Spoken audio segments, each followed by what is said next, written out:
A infância do mito Jesus. Durante a construção dos evangélicos judaico-cristão, os escritores da obra que seria, nos tempos futuros, o livro de maior manipulação de todos os tempos, o livro Bíblia, os seus idealizadores, na Septuaginta, que é o nome da versão da Bíblia hebraica traduzida em etapas para o grego koiné, entre os séculos 3 da era cristã e o século I da era cristã, em Alexandria. Dentre outras tantas, é a mais antiga tradução da Bíblia hebraica para o grego, língua franca do Mediterrâneo Oriental, pelo tempo de Alexandre, o Grande. Foi exatamente nestes derradeiros períodos que a cúpula romana começou a criar seus mitos retirados de outras lendas urbanas, como o caso de Apolônio de Tiana. Quem era Apolônio de Tiana? Apolônio de Tiana fazia milagres, promovia o entendimento, propagandeava o amor incondicional, a fé nos deuses, a pureza de coração, e ele era considerado por muitos como mestre da paz. Apolônio de Tiana, de acordo com a lenda, nasceu de uma virgem, recebeu 12 apóstolos em seu desempenho, em seu ministério, e andava supostamente criando milagres e executando os seus milagres. Apolônio de Tiana foi um iluminado que viveu numa época quase contemporânea à figura que hoje em dia chamamos de Jesus. Mas Apolônio pode ser a fonte verdadeira das afirmações extraordinárias que se faz na Bíblia quanto aos poderes atribuídos ao mito Jesus. Aquilo de curar os doentes, fazer cegos ver, aleijados andar, mortos levantar, vem dos mitos envolvendo Apolônio de Tiana. Neste caso, o imperador Constantino, quando estava criando a religião cristã, aproveitou muito do que era acreditado a Apolônio e atribuiu todos os atos de Apolônio de Tiana à figura de Jesus. Figura esta criada pelo Império Romano. Assim ele fundiu Jesus com Apolônio, criando então o Jesus que vemos na Bíblia moderna. Jesus Cristo é uma personagem de ficção numa concha de retalhos criada a partir de uma miríade de personagens e mitos da época, sendo que Apolônio foi um dos personagens que mais contribuiu com a construção da ficção Jesus.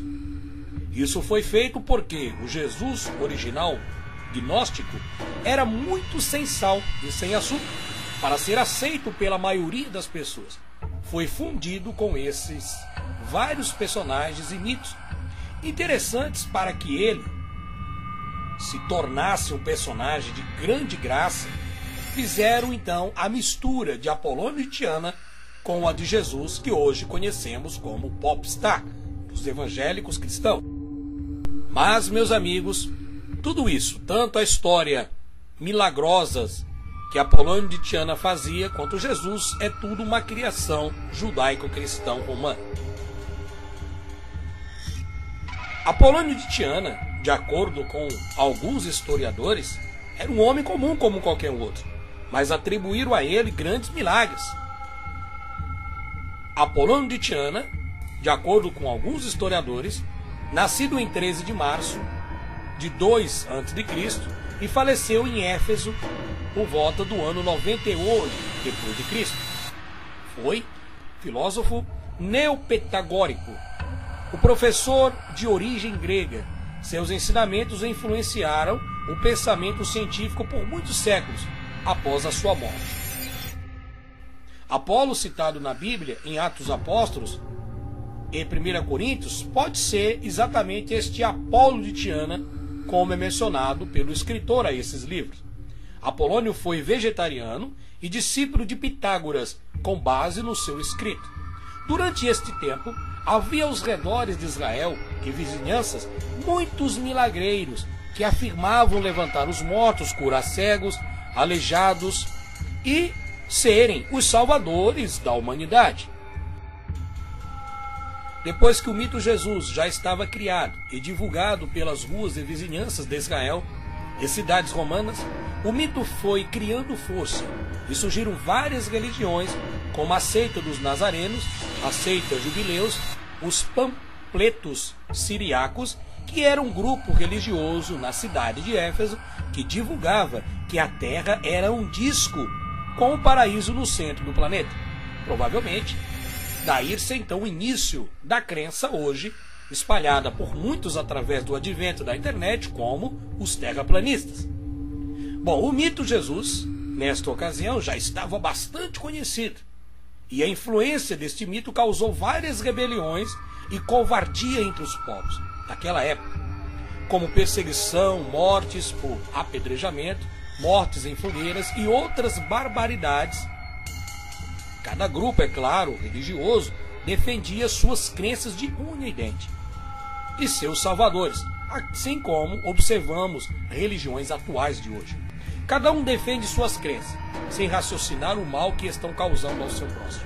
Foi então que surgiram várias especulações de escritores para relatar a infância do mito Jesus, já que os evangelhos não falam absolutamente nada a respeito da infância desse mito de Constantino. Observamos que os evangelhos só apontam o mito Jesus no nascimento depois aos 12 anos e só vai aparecer com 30 anos e morre aos 33 anos, nada mais que isso. Você sabe porque muitos judeus de antigamente e hoje em dia nunca aceitaram o indivíduo por nome Jesus como salvador deles? É porque o mito Jesus nunca existiu nos arredores de Jerusalém. O que havia eram salvadores que apareciam afirmando serem os salvadores da tirania romana. Até hoje em dia, muitos dos rabinos e judeus nunca aceitaram este Jesus que nos primeiros séculos da era cristã era obrigado por Roma a acreditar nesse suposto salvador. As pessoas eram obrigadas a aceitarem esse mito Jesus como salvador da humanidade. Nesta época, Roma estava perdendo o controle entre os povos devido às inúmeras religiões que estavam surgindo, e o povo cada dia mais se revoltava contra a tirania romana. Foi aí então que Roma precisou tomar um rumo e aplicar a ordem. Então surgiu a ideia genial que deu muito certo, que foi a criação de um salvador para todos eles, conhecido como mito Jesus. Que muitos judeus que foram convertidos à tirania romana, comprados por eles, e aceitaram esse mito como sendo a verdade absoluta. Alguns judeus os chamam de Yeshua, outro Yahushua. Esses nomes seria então nome original, que outrora Roma trocou esse nome para Jesus. Mas tudo isso, de acordo com a história, é uma coligação entre os judeus comprados corruptos para pregar o evangelho de Roma, que é exatamente o mito Jesus que foi espalhado pela a sociedade. Na realidade, meus amigos, não existe nada sagrado. Tudo é uma grande armação, uma grande conspiração para controlar a revolta do povo. Foi exatamente nesse período que começaram a surgir os livros que hoje conhecemos como apócrifos. Os livros apócrifos, que é chamado de grego arctopokes, no latim apócrifos, ou no português oculto, também conhecidos como livros pseudocanônicos, são os livros escritos por comunidades cristãs e pré-cristãs, que aderiram à religião de Constantino como absoluta. O número dos livros apócrifos é maior que o da Bíblia canônica. É possível contabilizar mais ou menos 113 deles, sendo 52 em relação ao Antigo Testamento e 61 em relação ao Novo Testamento. Um desses livros encontrados conta uma história muito interessante, a qual os evangélicos e cristãos desconhecem. Muitos líderes religiosos, pastores e teólogos evitam falar sobre a infância de Jesus, alegando que é um mistério que só pertence a Deus. porque esses líderes religiosos não querem mostrar a verdade, que aquele Deus, que este Jesus que muitos adoram como Salvador, é simplesmente uma invenção romana. Então, em um desses livros apócrifos, como por exemplo o livro de Tomé, Sírico, mostra a infância desse menino, a qual os evangelhos não contam. O evangelho de Tomé foi escrito no século I e relata a vida do suposto Jesus dos 5 anos aos 10 anos. Segundo os estudiosos, é parte de um livro mais antigo ainda, tendo tido diversas versões escritas em grego, siriaco, latim, georgiano e eslavo. O Evangelho de Tomé relata a vida de Jesus a partir do ponto onde termina o Evangelho de Tiago, encerrando-se com o episódio de Jesus no Templo de Jerusalém entre os doutores, o qual também ocorre no Evangelho de Pedro, sobre a infância do mito. Estes livros surgiram por haver uma lacuna sem resposta da iniciada Igreja Romana, que se tornou o catolicismo no futuro. Esta carência de informação da vida, da infância do menino superstar Jesus, foi palco de grandes especulações. Então, surgem os diversos livros apócrifos pseudo-canônicos, que contam a suposta história mais absurda, assim como a Bíblia é um grande absurdo. Esses livros apócrifos, e muitos deles, falam da infância desse menino. Vamos citar algumas dessas histórias, encontrado em uns dos apócrifos, como a infância do Cristo segundo o livro de Tomé. O livro de Tomé conta algumas maldades deste menino. Existem outras histórias em outros apócrifos falando da suposta infância do menino Jesus, mas que nunca foi aprovado pela igreja, pois os rabinos e padres e bispos queriam que as pessoas acreditassem em um ser supremo com poderes mágicos, e então criaram todos os tipos de doutrina, como purgatório, inferno, paraísos, anjos, virgens que engravidam, trindade, demônios, Satanás e etc. Lendo o livro de Tomé, percebemos o qual é inaceitável é acreditar em uma paranoia do mito Jesus, mas que para muitos é a fonte verdadeira da vida. Então vamos ver alguns desses relatos que conta o livro da infância de Jesus segundo Tomé. O livro diz: esse menino Jesus, que na época tinha 5 anos, encontrava-se um dia brincando no leito de um riacho, depois de haver chovido. Represando a corrente em pequenas poças, Jesus tornou as poças em diamantes, instantaneamente cristalinas, dominando-as somente com a sua palavra. Fez depois uma massa mole, com barro, e com ela formou uma dúzia de passarinhos. Era o sabate, o dia de sábado, e havia outros meninos brincando com ele. Um certo homem judeu, vendo o que Jesus acabara de fazer num dia de festa, foi correndo até seu pai, José, e constatou tudo o que estava acontecendo. Olha, teu filho está no riacho e juntamente ajuntou barro e fez uma dúzia de passarinhos, profanando com isso o dia de sábado. José foi ter imediatamente ao local e, ao vê-lo, gritou com o menino e disse: por que fizeste isto no sabate? O que não é permitido brincar? Jesus, batendo as palmas, dirigiu-se às figurinhas, aos bonequinhos de pássaros, e ordenou-lhes que os passarinhos de barro voassem, e todos os pequeninos passarinhos de barro saíram voando. Os judeus, ao verem isso, encheram-se de admiração e foram contar aos seus superiores o que havia visto esse menino Jesus fazer.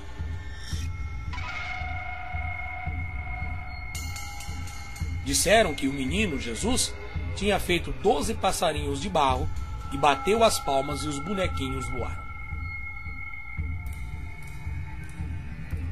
Encontrava-se ali presente o filho de Anás, o escriba, e teve a ideia de fazer escoar as águas represadas por Jesus usando uma planta de vinho. Antes essa atitude, Jesus indignou-se e disse: malvado, ímpio e insensato, será que as poças e as águas te estorvavam? Ficarás agora seco como uma árvore, sem que possa dar folha, sem raiz nem fruto. Imediatamente, o rapaz tornou-se completamente seco e esquelético. Os pais pegaram o infeliz, chorando a sua tenra idade, e o levaram ante José, maldizendo-o por ter um filho que fazia tais bruxarias. De outra feita, ele andava em meio ao povo e um rapaz que vinha correndo esbarrou sem querer nas costas de Jesus. O menino Jesus, irritado porque o garoto tinha esbarrado nas suas costas, não permitiu. E ele disse: porquanto fizeste isso, não prosseguirás mais o teu caminho. Imediatamente o rapaz caiu morto. Algumas pessoas que viram o que se passava disseram: de onde terá vindo este menino? Pois todas as suas palavras tornam-se fatos consumados. Os pais do defunto, chegando a José, interpelaram-no, dizendo: como pode um filho como esse? De duas uma, ou não podes viver com o povo, ou tens de acostumá-lo a abençoar e não amaldiçoar as pessoas. Pois esse menino tem causado grandes tragédias às nossas crianças e à nossa vizinhança. No mesmo instante, aqueles que haviam falado mal de Jesus, Jesus ordenou que todos ficaram cegos. Quando José percebeu o que Jesus havia feito, agarrou sua orelha e puxou fortemente. O rapaz indignou-se e disse: a ti é suficiente que me vejas sem me tocares. Tu nem sabes quem sou, pois se soubesses, não me magoarias. Ainda que neste instante eu esteja contigo, fui criado antes de ti. Observe que nesse texto do livro de Tomé mostra uma criança esquizofrênica. É bem clara essa atitude desse personagem chamado Jesus, que é totalmente desequilibrado. Certa vez, diz o livro de Tomé, o menino, já adiantado em seus pensamentos, tinha uma idade tenra, mas os pensamentos avançados. Por volta dos seus 9 e 10 anos, admirado por donzelas, havia uma donzela por nome de Micra. O menino Jesus a desejava possuí-la ardentemente. Mas como era proibido entre os judeus o namoro ardente antes do sagrado casamento, o menino procurava se aliviar 3 vezes por dia em seus pensamentos ardentes pela donzela. Até que um dia José, passando pela jardinagem, o apanhou o menino atrás de uma árvore, se aliviando ardentemente e falando em voz suave e sussurrada, que um dia teria aquela menina, aquela donzela, em seus prazeres. O menino lançou uma voz dizendo que a donzela nunca se casaria, pois o Senhor a tinha reservado como auxiliador. Bom, em outras ocasiões, o menino Jesus estava olhando pela janela e os raios do sol entravam em seu aposento. Seus amigos o chamavam do lado de fora para brincar no riacho, quando de repente o menino saiu pela janela flutuando nos raios do sol, e todos os viram e se admiraram com suas proezas. Bom, meus amigos, aqui foi apenas a primeira parte dessa história absurda do mito Jesus, que hoje muitos cristãos desconhecem a origem do mito que se tornou salvador do suposto inferno criado para aprisionar os fracos.